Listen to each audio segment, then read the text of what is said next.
Hello.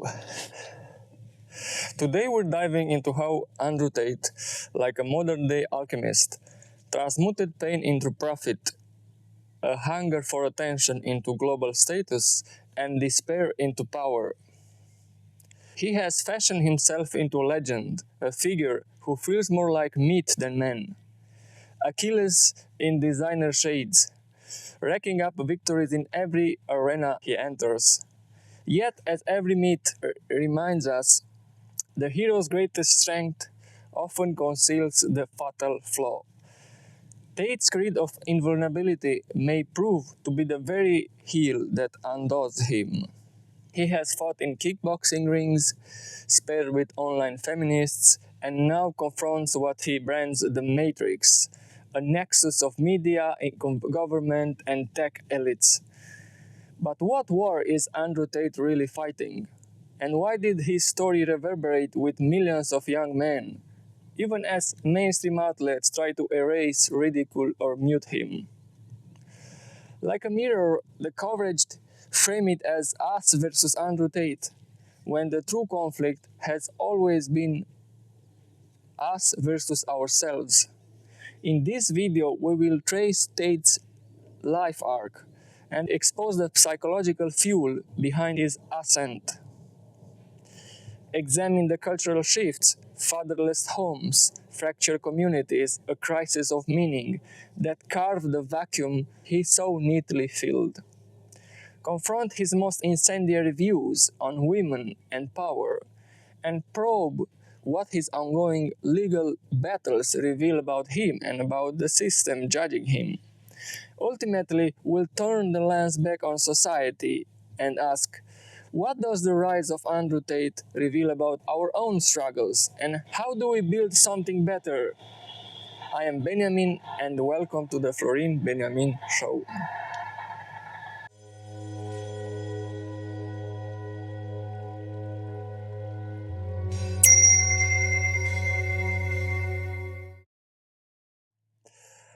Part 1. The Opening Gambit. Welcome back. Before we dive deep into today's subject, I have a warning for you. Today's video will include subjects like suicide, self-harm. We will talk about violence against other human beings. So if any of these subjects trigger you, please do not watch this video. That being said, let's start with the beginning of the legend. Andrew Tate was born in Washington, D.C., 1st of December 1986, to the African-American father Andrew Tate, an international chess master renowned for his fierce intellect and competitive edge, and to Eileen Tate, a white British woman known for her strict discipline and unwavering commitment to her children. After his parents divorced during Andrew's early childhood, he moved with his mother and siblings to Luton, England. This transition marked a turbulent period for Andrew. The physical absence of his father, whom he idolized, and the stern authority of his mother created a psychologically complex environment. Although physically distant, Andrew Tate remained a dominating presence in Andrew's psyche. An idealized, almost legendary figure, he constantly aspired to please. Andrew once described the tension around his father. When I was with my father, I was almost walking on eggshells, because he was correcting me all the time. When talking about his mother, he once said, "I was raised by a single mother in England. I wouldn't call my mother particularly nice or soft. In fact, my mother was mean and hard." While this might sound like mere discipline or guidance, beneath it lies a more profound emotional reality. A child learning that love and attention depend entirely on performance, precision, and success. In her influential book, The Drama of Gifted Child, psychologist Alice Miller writes, "There was a mother who at the core was emotionally insecure, who depended for her narcissistic equilibrium on the child behaving. or acting in a particular way. The child had an amazing ability to perceive and respond, to take on the role that had unconsciously been assigned to him. This role secured love for the child, that is, his parents' exploitation. Now pause for a moment. Consider Andrew Tate through this lens. His father, Emory, was brilliant, fiercely competitive, yet emotionally distant. A powerful figure, more admired than approachable. Andrew's mother was strict, controlling, and disciplined, providing order and not enough emotional warmth. Together, they created a psychological environment in which Andrew learned that love must be earned through exceptional performance. He therefore internalized a clear but harsh message. If I win, I matter. If I dominate, I am safe. This experience isn't unique to him. It's a psychological pattern common to many gifted children raised in emotionally challenging households. Homes where parents may be physically present but emotionally absent, where performance replaces intimacy and control replaces genuine care. Andrew Tate's rise to prominence isn't merely about fame, wealth, or bravado. Instead, it reflects a deeper psychological narrative shaped by his childhood experiences, one he may still unconsciously play out today before millions of followers. And if you listen closely, not to his bravado, but to the quiet vulnerability beneath, you might still hear that child trying desperately to earn his worth. My father was a superhero, Tate once said. Alice Miller explains that children who grow up with emotionally distant or demanding parents often idealize them.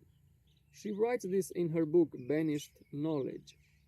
Another law of life is that the idealization of the parents, with the aid of fantasy and repression, helps the child to survive.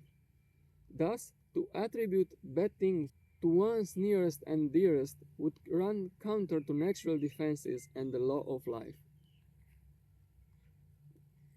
Andrew's description of his father as a superhero, despite simultaneously feeling he was walking on eggshells, perfectly illustrates this paradox. The idealized father figure masks the emotional pain of abandonment, rejection, and unmet emotional needs. In other words, Andrew isn't simply missing his father, he's clinging to an idealized image to avoid confronting the painful complexity of their actual relationship. Andrew's larger-than-life persona, hyper-masculine, stoic, always in control, mirrors the emotional distance of his father. It's an unconscious effort to become the very archetype who abandoned him. If I could give up all my money to get him back, I would, Andrew said about his father. On the surface, this seems purely sentimental, but psychologically it reveals something deeper. For someone like Andrew Tate, whose identity revolves around success, power, and wealth, this admission is profound. It acknowledges that none of his achievements have managed to fill the emotional void left by his father's absence. Money, power, and admiration haven't provided what he truly desires: authentic connection.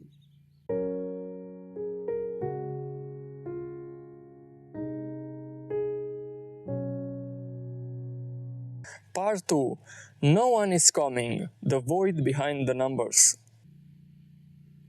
Andrew Tate's story resonates because it mirrors the experience of millions of children growing up in Western societies. Father absence is not the exception, it has become part of the societal norm in many regions. In the United States, the U.S. Census Bureau reported in 2022 that nearly 18.4 million children live without a biological step or adoptive father present in the home.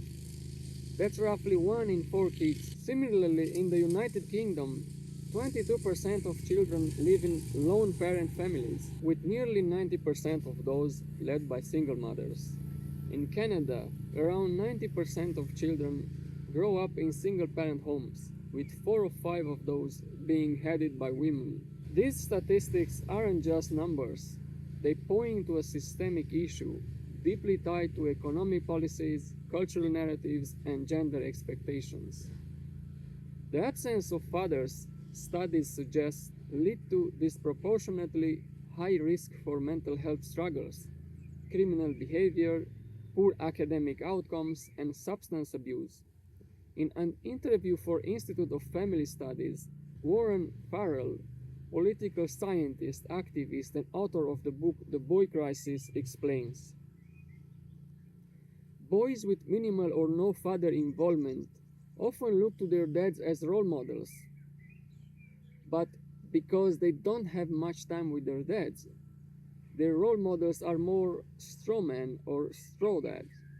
Boys with minimal or no father involvement more frequently suffer from an addiction to immediate gratification, video game addiction, more ADHD, worse grades in every subject, less empathy, less assertiveness, but more aggression, fewer social skills, more alienation and loneliness, more obesity, rudderlessness, anger, drugs, drinking, delinquency, disobedience, depression, and suicide. To understand why fathers are absent, you need to look why men are struggling nowadays. One area is finding meaning and sense of belonging. Jobs are one way in which people find community. A good job can offer security as well. Over the past 6 decades, the US job market has changed a lot. At manufacturing's 1979 peak, 19.6 million Americans built cars, steel, and appliances. By 2019, only 12.8 million remain.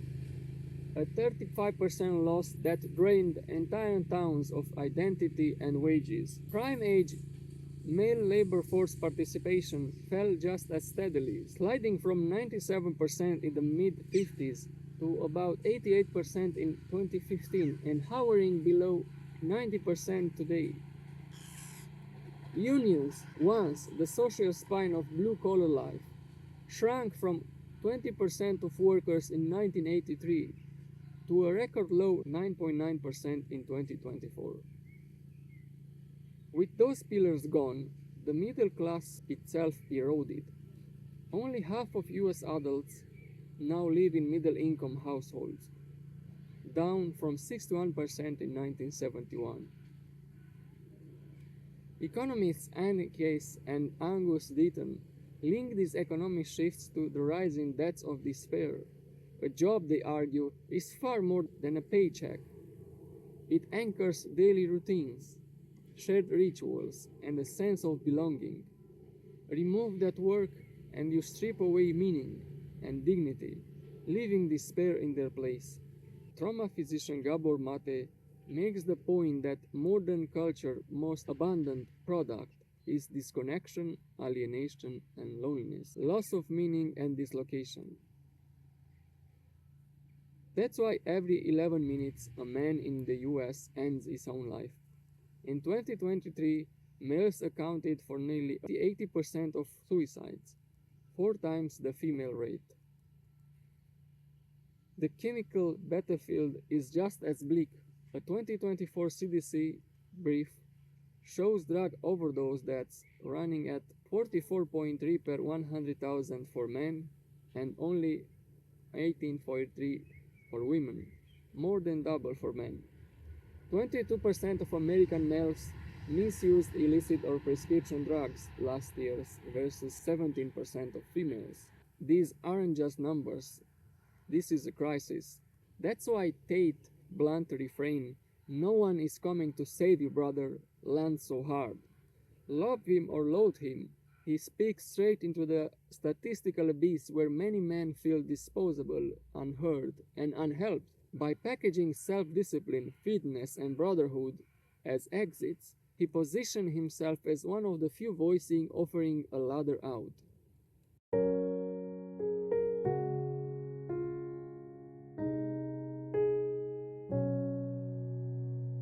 Part 3: Soft Words, Hard World. The Masculinity Gap. The vacuum that Andrew Tate stepped into wasn't just personal, it was cultural. For decades, Western society has been rewriting the scripts around gender, identity, and authority. Changes were overdue and necessary in many ways, but the transition came with consequences that were never fully acknowledged. Masculinity was redefined, and not enough support systems have been put into place. The old model, provider, protector, stoic leader, was critiqued and is left behind. But how can the new generations deal with the challenges of day to day life, for example, wealth disparity, drug consumption, the prices of homes, the homelessness, the constant pressures to perform, a very competitive school and work environment? Boys growing up in this landscape found themselves in ideological limbo. In schools, male assertiveness was often labeled as disruptive. In media, father figures were portrayed as clueless, incompetent, or absent. In families, fathers were often physically, emotionally unavailable. Nordic countries didn't just preach gender equal fatherhood, they built the scaffolding for it: long well paid father specific leave, universal childcare, and robust mental health care. In contrast, the United States and to a lesser extent the UK and Canada embraced similar ideals without matching Nordic levels investment, leaving many families with the rhetoric but not the resources. Young men in such systems are told to embrace softness, but rewarded only for competitiveness. They're shamed for aggression, but also left unprotected in cutthroat economic environments. It's within this contradictory context that a figure like Tate gains traction. His message isn't just a rejection of modernity, it's a protest against societal dissonance.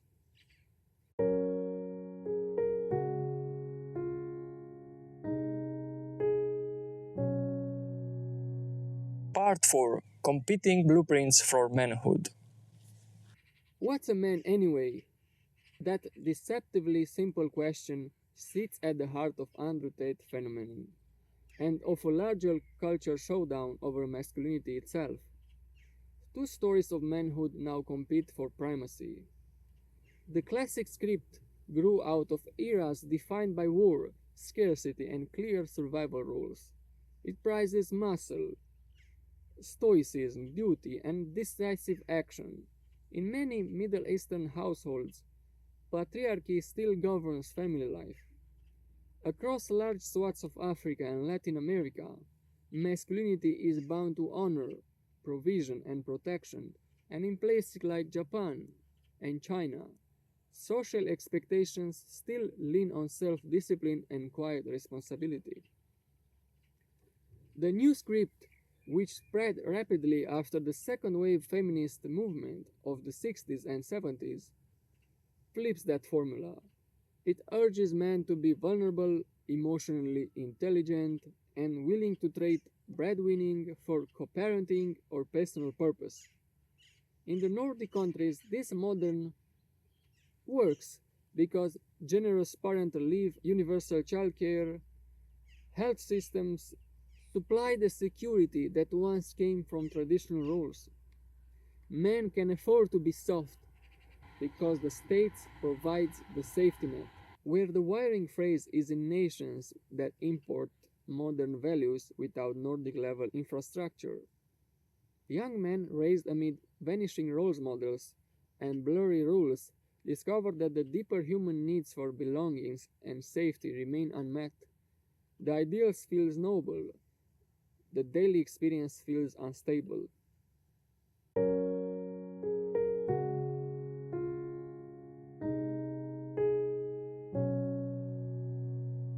Part 5: The Alchemist, Turning Suffering into Strength.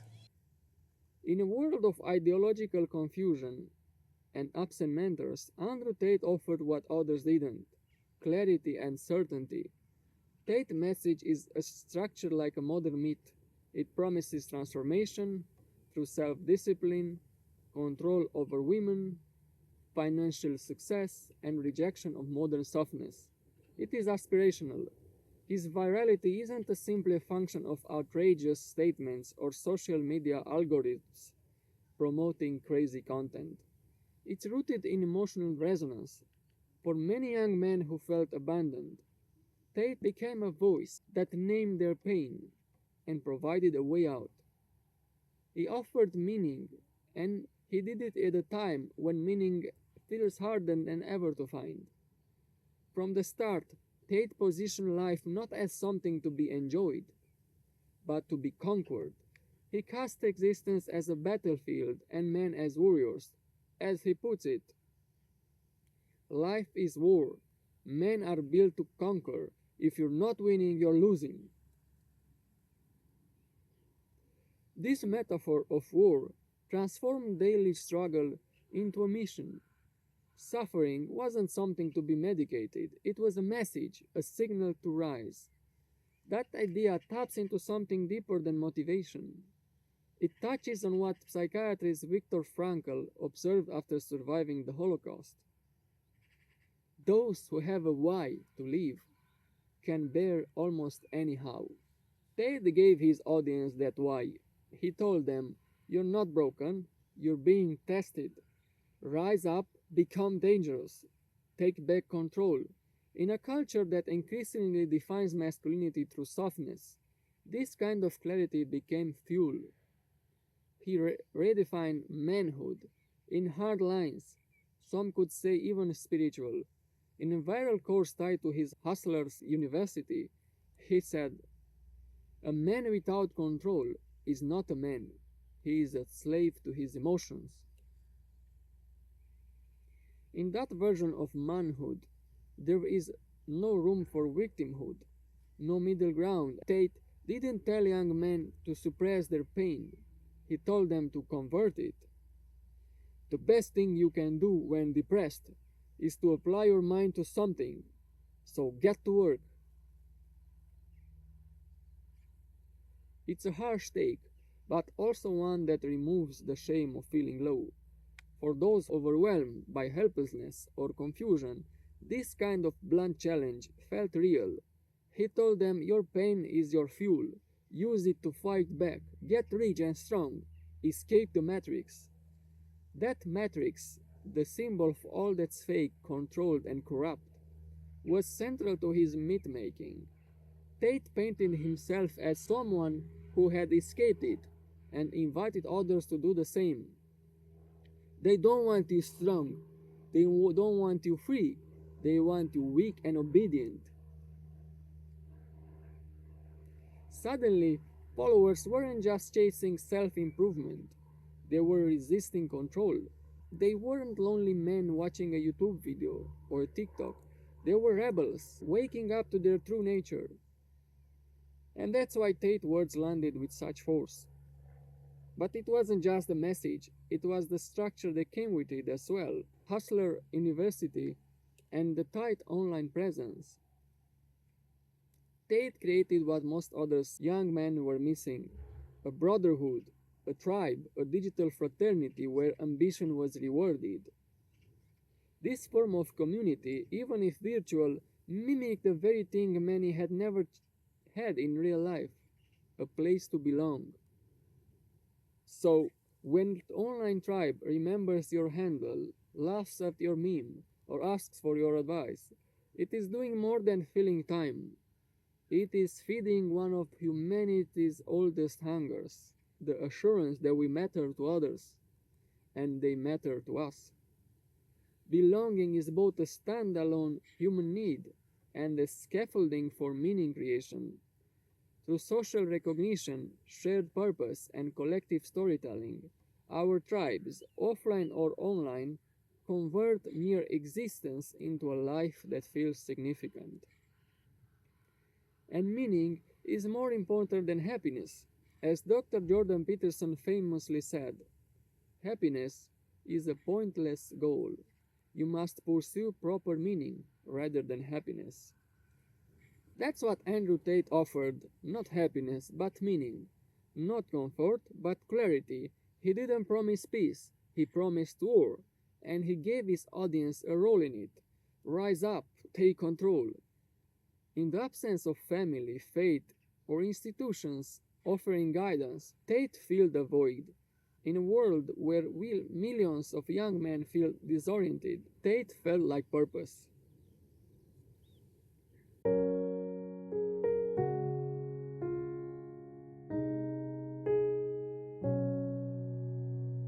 Part 6. Women as Property. Tate's Dehumanizing Gospel. Tate's views on women are often the most cited reasons for his bans and criticism. Critics point to a consistent pattern of dehumanizing, objectifying, and authoritarian attitudes toward women.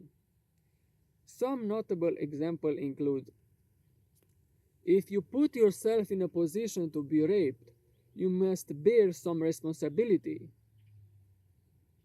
A woman is a man's property. I can do whatever I want because I'm the man. Women are less loyal than dogs. I agree. These are old and degrading views on women. I do not believe any of these personally. But for the sake of this video, I'm going to try and play the devil's advocate for a moment. Step inside the worldview Andrew Tate is channeling and show how, from that perspective, his most infamous quotes can seem almost quote-unquote logical. For most of human history, a family's honor was literally stored in a woman's body. In classical Rome, rape was prosecuted less as a violent assault on the woman than an insult to her father's or husband's lineage. If a daughter wandered unescorted or laughed with the strong man, any attack that followed could be framed as her failure to guard the clan reputation.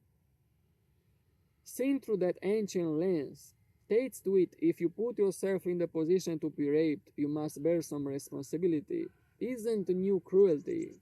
It's the same thousands years old belief. Jump to the 17th century England.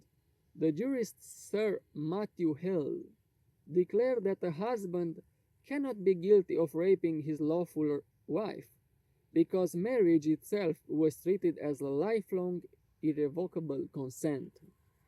Andrew Tate line, "A woman is a man's property," is the same doctrine. In that property-based mindset, the man, as household protector, also holds absolute authority. So he can declare, "I can do whatever I want because I am the man," and dismiss women as less loyal than dogs. In a worldview that prizes total obedience, a dog's unquestioning loyalty ranks higher than a woman's independent choices. Yes, modern laws have changed, but the honor calculus still survives. In parts of South Asia, the Middle East, and North Africa.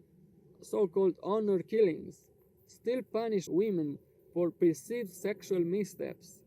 Police reports worldwide still ask whether victims resisted enough. The old operating system lingers.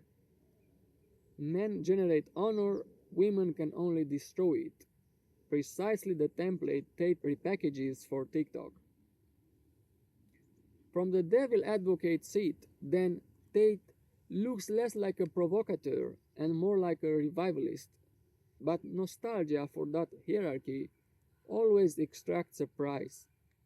It heals role anxiety with domination, not with shared strength and respect.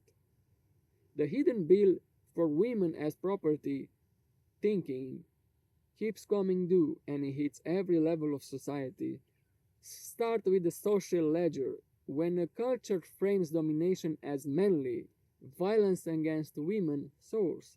Almost 1 in 3 women worldwide are assaulted in their lifetime. The United States alone absorbs about 3.6 trillion in lifetime medical care, lost work, and criminal justice costs for intimate partner violence victims. For individual women, trauma doesn't end with broken bones. It etches itself into the nervous system. Post-traumatic stress disorder, chronic pain, and depression force up to 60% of abuse survivors out of paid work, draining future earnings and jeopardizing their children's livelihoods. Yet the creed wounds men as well. In the United States, men are only half the population, yet account for almost 80% of all suicides. The same male-heavy pattern appears where male dominance is still the rule. Men kill themselves 2.5 times more often than women in India, about 5 times more often in Russia, and roughly 3 or 4 times more often in Saudi Arabia, even though suicide there is illegal and deeply stigmatized. Second, rigid masculinity magnifies the risk. A multi-country study called the Man Box 2024 study found that young men who most fierce endorse rules such as never show weakness are more than twice as likely to report recent suicidal thoughts, and they also log higher on rates of depression, heavy drinking, and self-harm. Bottled vulnerability isn't a safety valve, it's a loaded spring. Third, the other pillars of the same script deepen the toll. The breadwinning ideal turns layoffs or debt into identity collapse. One of the most common triggers listed in Indian and Russian suicide files. Decisive methods such as guns and hanging, coded as properly masculine, make attempts far more lethal. Help-seeking remains a taboo. Many men who die by suicide have never received mental health diagnosis. While binge drinking, another batch of toughness, fuels impulsive acts. When a wife or a daughter is framed as a man's property, empathy retreats and violence steps in. Brain scan research from Princeton shows that when some men view sexualized, objectified women, the brain region used to understand another person's thoughts switches off, while areas linked to handling tools light up, evidence that a woman is being processed more like an object than a mind or a person. With that empathic dimmer turned down, harm suddenly feels permissible rather than taboo. In fact, large-scale experiments find that once the target is dehumanized, support for instrumental violence, hurting someone to achieve a goal, rises sharply. Children raised in households governed by this property logic absorb the lessons that force, not conversation, resolves conflicts. So the pattern replicates itself generation after generation, compounding trauma, court cases, and hospital bills each time it spins. The moment ownership replaces personhood, everyone's future grows harsher and more costly. So Andrew Tate's throwback gospel does hand anxious men a quick jolt of certainty. Restore hierarchy, seize control, silence doubt, but the receipt shows up later. A creed that promises power ends up charging society trillions, robbing women of safety, and driving men into isolation and despair. Because of these views on women, platforms including Facebook, TikTok, Instagram, and YouTube banned him in August 2022.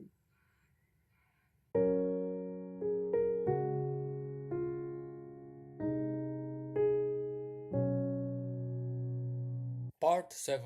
Monk versus Machete, the Narcissist's Pendulum. Before we move on, there is another angle to Andrew Tate conflicting rhetoric that needs attention.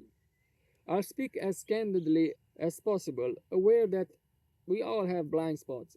Let's grant that Tate sincerely believes that he's helping people. Good intentions, however, can still be influenced from unconscious motives and end up offering others shinier chains instead of real freedom from suffering. If his approach doesn't seem to liberate him, why expect to work for anyone else? With that in mind, let's continue.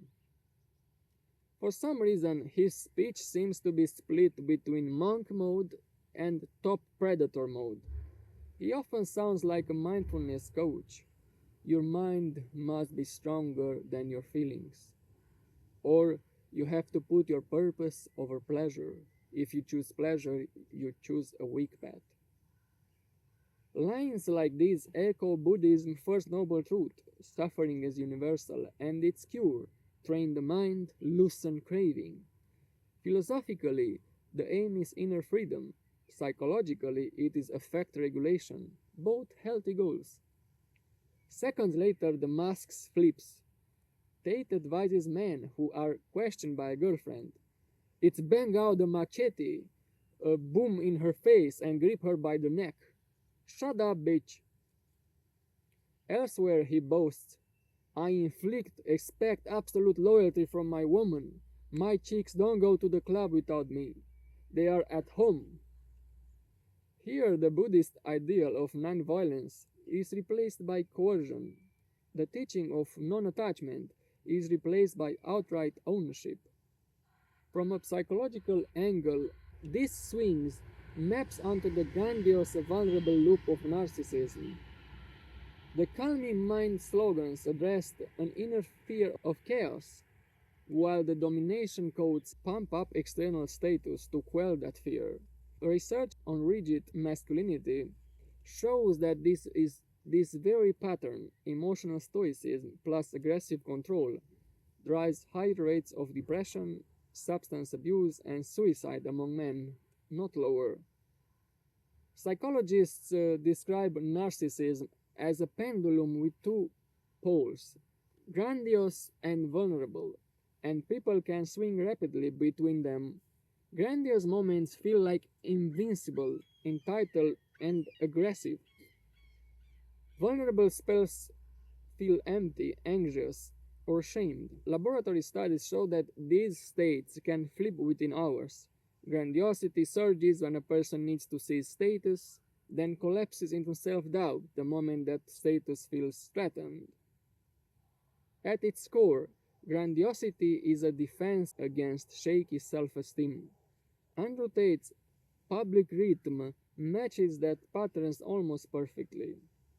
When he posts, your mind must be stronger than your feelings, he is talking to the vulnerable side, the part that fears inner chaos and longs for tight emotional control. Minutes later, a Machete fantasy or a Bugatti taunt erupts. That is the grandiose side of inflating itself with dominance cues, luxury trophies. In everyday terms, Tate's calming mind slogans are a self-directed pep talk to keep the vulnerable pole from spinning out, while the domination codes are a public performance meant to pump up his grandiose pole before anyone sees the wobble. The two messages look contradictory from the outside, but inside they serve the same purpose: hold off a feared sense of insignificance by any means necessary, first through inward control, then through outward spectacle. From a philosophical angle, this message is simply incoherent. Buddhism trains the mind to dissolve ego. Tate trains the mind to enlarge it. The first path softens craving. The second path feeds it with Bugattis and Machete threats. Put together, Tate's discourse offers momentary discipline, but channels it into the very appetite the Buddha called the root of suffering, leaving followers with clashing directives and ultimately more dukkha, or suffering, not less.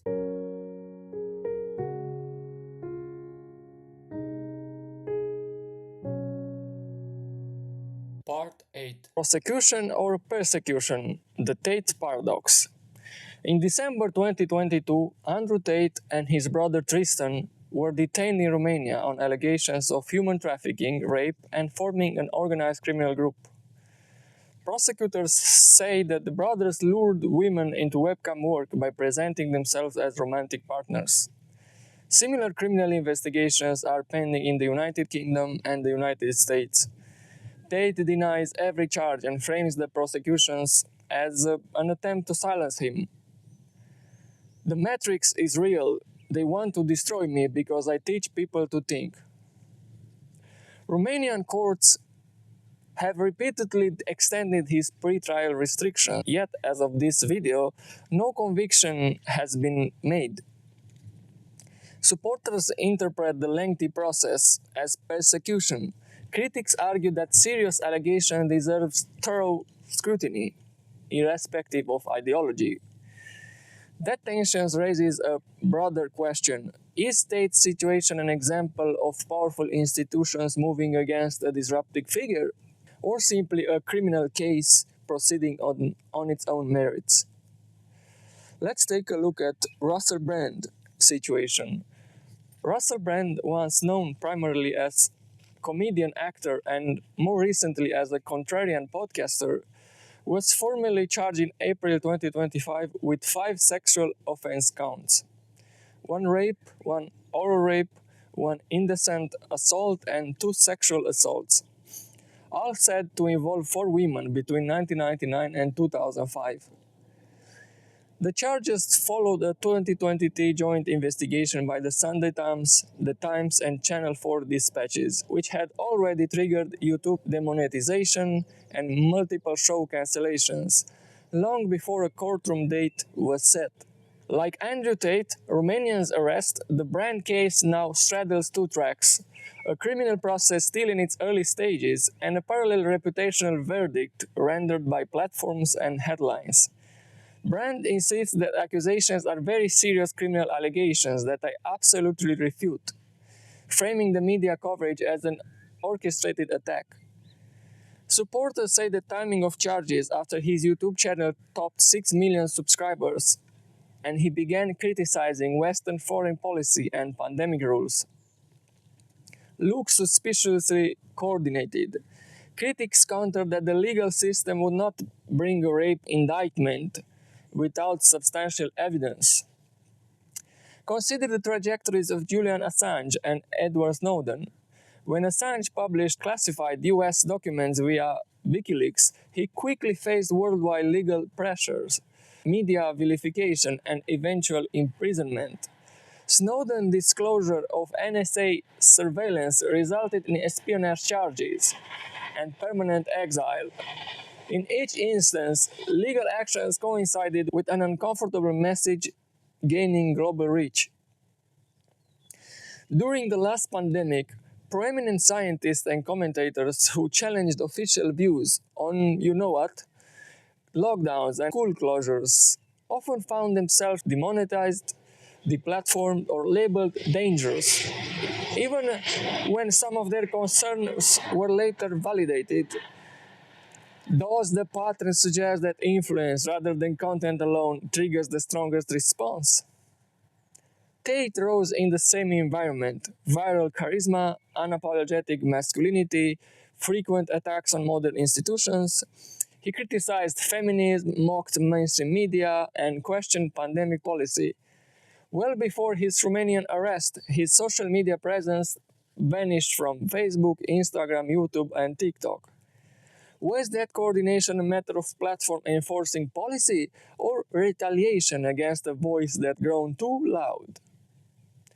Tate calls that pushback the matrix, a metaphor for intertwined media, government, and tech elites. Following what Facebook said this year, I think that they censored people following a government policy. I don't know, is that metaphor hyperbole, or is it a useful way to think about how large systems manage dissenting narratives? We don't know for sure what happened in his case, but 3 questions loom over the entire controversy. First, are Tate's criminal indictments truly independent of the earlier coordinated social media bans, or do both episodes reveal a single continuum of institutional pushback? Second, do authorities and platforms act most aggressively only after a speaker's reach becomes massive, no matter how accurate or inaccurate the underlying message may be? And third, how should a society pursue serious criminal allegations without appearing to muzzle controversial and perhaps even useful dissent? Answering these questions required following both the courtroom evidence and the media ecosystem in which Tate operates. His guilt or innocence will be decided by judges and juries. The wider issue, whether skill itself invites suppression, remains open for public scrutiny.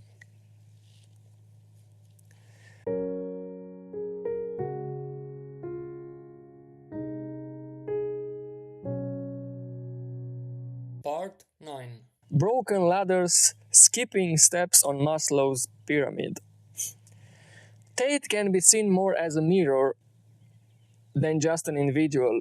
He reflects the meaning crisis in the West, the erosion of shared values, the death of cohesive community, the failure to provide support for men and families. His rise teaches us something primal. People need basic needs met first, then the higher goals. Even the most well-intentioned ideals will fail if they ignore basic human needs. According to Maslow's hierarchy, people require first food and shelter, our physiological needs. Then safety and stability. After that, love and belonging through family and community. Only then do we move toward self-esteem, self-respect, confidence, and finally the freedom and purpose of self-actualization. In the last year of his life, Maslow extended his hierarchy, placing self-transcendence, the urge to serve a purpose larger than oneself, above self-actualization as the highest stage of human development. Modern masculinity, in many ways, skips ahead, speaking the language of esteem and freedom, while forgetting that millions of young men don't feel safe or valued, loved. A better world needs both the emotional openness promised by modern masculinity and the structure, responsibility, and coherence offered by the traditional values.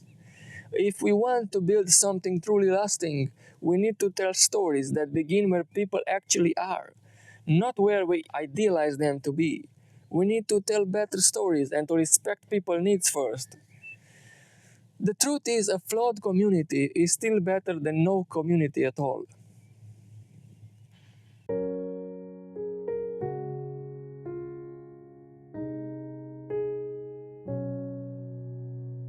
Part 10.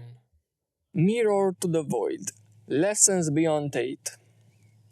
As we finish the story, we see that Andrew Tate isn't an outlier. He's a reflection of us. Like millions of young men, he grew up in a single-parent home. A devoted but strict mother, an absent and emotionally distant father. Love him or loathe him, his life shows an unsteady childhood, leaves its marks. To survive, he built armor, believing that if he fought hard enough, trained hard enough, and won often enough, he could fill the space a father never occupied. Kickboxing rings came first, then bigger arenas, feminism, the Matrix, any opponent that made the struggle feel meaningful. He often speaks about mastering the mind. Yet much of that discipline is outward-facing. More trophies, more applause, when real calm lives inward. No stack of cash, no burst of fame can grant the peace he is ultimately seeking. When his voice grew too loud, platforms banned him, headlines mocked him, courts detained him. But muting one man cannot mute the need he represents. His meteoric rise reminds us of something hopeful. People still crave guidance, purpose, and belonging. Boys ache for fathers, men long for meaning, families flourish with support, and the balanced, compassionate masculinity still matters. Late in life, Abraham Maslow recognized the same hunger. He expanded his famous hierarchy, placing self-transcendence, the drive to serve something larger than oneself above self-actualization as the highest human aim. Andrew Tate's popularity exposes how few of the modern narratives actually show young men how to reach the top step. We don't have to endorse Andrew Tate's views, yet we must ask questions his popularity raises. Why did so many listeners fall unheard until he spoke? So the puzzle before should not only be, do we approve of Andrew Tate, but can we understand the void that made him resonate and solve the underlying issues that continue to wound millions of families and men? If we can turn this controversy into insight and criticism into a brighter path forward. Otherwise, we'll keep fighting shadows instead of creating the shift that gives us belonging, purpose, and real strength. The pain of one of us is the pain of us all. No matter what you believe, I hope love, peace, and calm find you. Before you go, if you like this video, feel free to check my other video in which I speak about one question you need to answer yourself if you want any change to happen in your life. Until next time, Benjamin.